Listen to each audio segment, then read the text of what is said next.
जानता है, मेरी मम्मी खुद एक कलाकार है, मैं कलाकार की बेटी हूँ, मैं किसी के साथ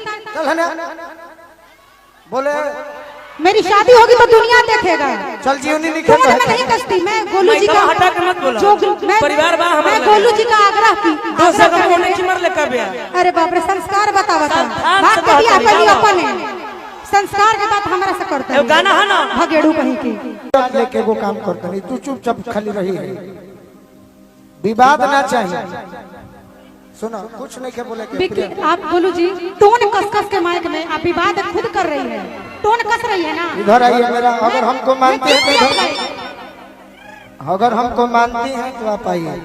आपके बुलावे पे प्रियंका आई, एक शब्द नहीं बोली, केवल गाना गाई, और दोनों लोग दो गाना आप लोग अपने साथ गाइए, तालियां बजाइए दोनों कलाकारों के लिए। अरे हम बनाने वाले हैं, बिगाड़ने वाले नहीं हैं, चुपचाप रहिए इस समय। हाँ ठीक बा, आओ है आओ, हमार कसम बदून अगर मारो ना तो हमरा के ट्रक से धक्का मरवा दी हो, झगड़ा मत करो लो, अच्छा नहीं खेलगत कलाकार में। आओ चलो, बहुत सुंदर गाना गाइए आप दोनों लोग। संस्कार की बात यार, मेरे बारे में अरे बक्सर के कट गइल डाल, अरे लागल ना बलिया में लो, बक्सर के कट गइल जो, बैठा दीजिए प्लीज, अरे लागल ना बलिया में लो, ए जाने आरा में, ए जाने आरा में,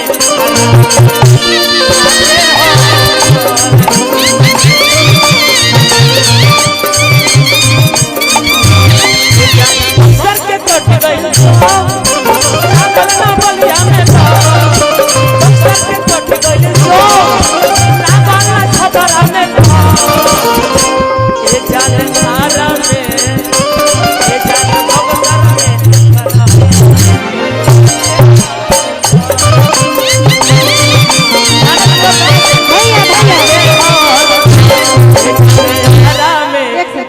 भैया कि बाड़ू बड़का चालू तू तो होए घरवा कइलू होए, गाना पे गाना तो लीजिए, बाड़ू बड़का चालू तू तो होए घरवा कइलू होए, के भातार तू यार कइलू हो,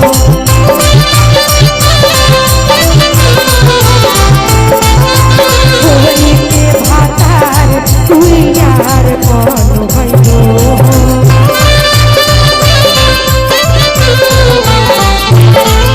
रहने बातावता की पर तू तो भइलो बहुत नाम हो जाओ, रहने बातावता की पर घर गइलो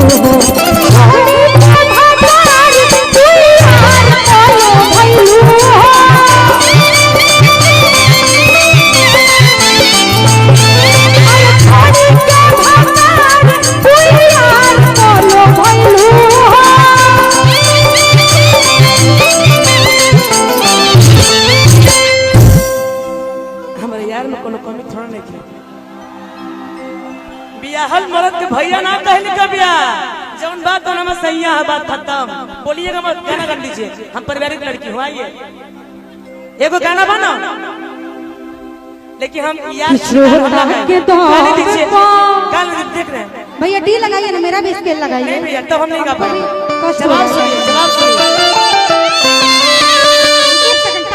एक सेकंड रुकिएगा, एक सेकंड सब लोग सुनिए।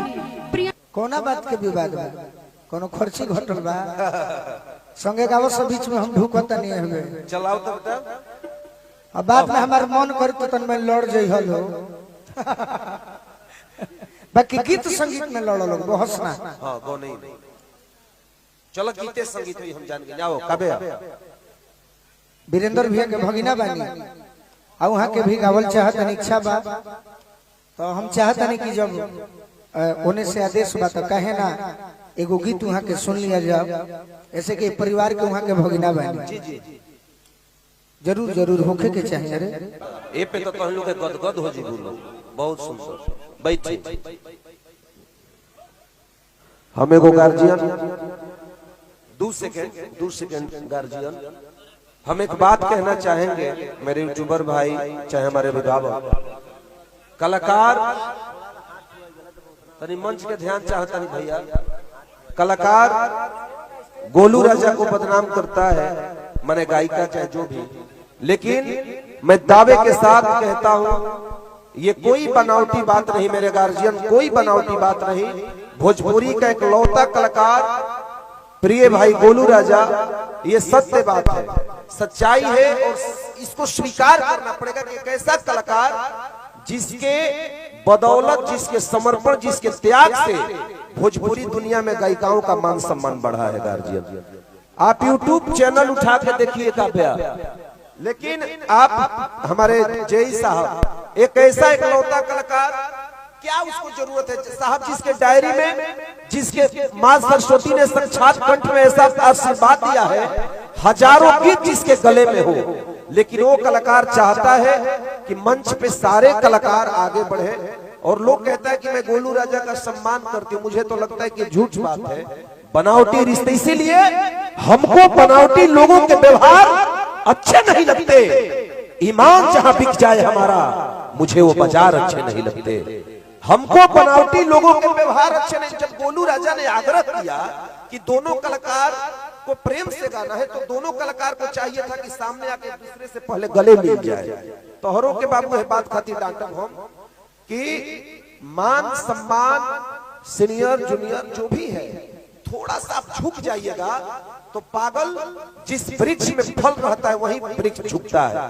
नहीं, गलत बात है, आपको मैं डांटूंगा इस बात के लिए। आप लोग देखिए, आप लोग हमसे भी आगे चल जाइएगा, लेकिन आप लोग कभी गोलू राजा और विक्की तिवारी नहीं बन सकते हैं। आप लोग भले आगे चल जाइएगा, वो अलग बात है। हम लोग चाचा और गार्जियन का पैर छू छू के हम लोग कलाकार बने बाबूजी। हम लोग इतना मेहनत करते हैं कि हमारा महफिल कभी खराब ना हो, कभी समाज खराब ना हो।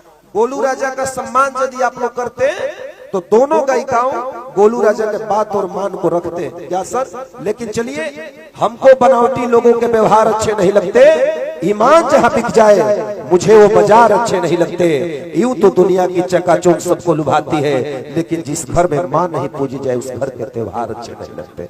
वहां से मैं शुरू करता हूं। श्री वीरेंद्र पांडे सर का बहुत बहुत धन्यवाद और प्रिय भाई गोलू राजा को आमंत्रित। लेकिन पहले सिंगल काव्या का हो जाता है। हाँ क्या सर, गोलू जी को साथ में